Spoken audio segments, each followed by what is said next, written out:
تمہارے ہر عمل کے اندر خوبصورتی ہونی چاہیے، تمہارے ہر عمل کے اندر تمہاری محنت ہونی چاہیے، اس لیے کہ بغیر محنت کے خوبصورتی نہیں آتی۔ آپ ایک واش روم بنانا چاہیں، واش روم بن جائے گا۔ ایک اینٹ ادھر رکھیں، ایک اینٹ ادھر رکھیں، پاؤں رکھنے کے لیے آپ کو 2 اینٹیں مل گئیں۔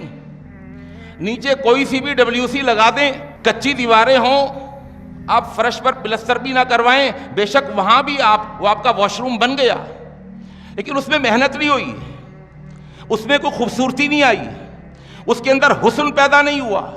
لیکن اگر آپ نے واش روم بنایا اور واش روم آپ نے جو بنایا اس کے اندر آپ نے بہترین ٹائل لگوائے، بہترین WC لگوائی، کموڈ لگوایا، اس میں مسلم شاور لگوایا، اس میں آپ نے بہت ساری لائٹیں لگوا دیں، اس کے اندر بہت ساری چیزیں آپ نے لگوا دیں، تو یہ بھی اب بالٹی نظر نہیں آ رہی، اب ایک شاور نظر آ رہا ہے، یہ شاور سے نہانا ہے،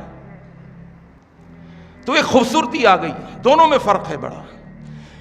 جس کام کے اندر خوبصورتی آتی ہے اس کام کے اندر ایکسٹرا آرڈنری محنت کرنی پڑتی ہے، اس میں پیسہ لگانا پڑتا ہے، جان کھپانی پڑتی ہے، بھاگ دوڑ کرنی پڑتی ہے، تب جا کر خوبصورتی آتی ہے۔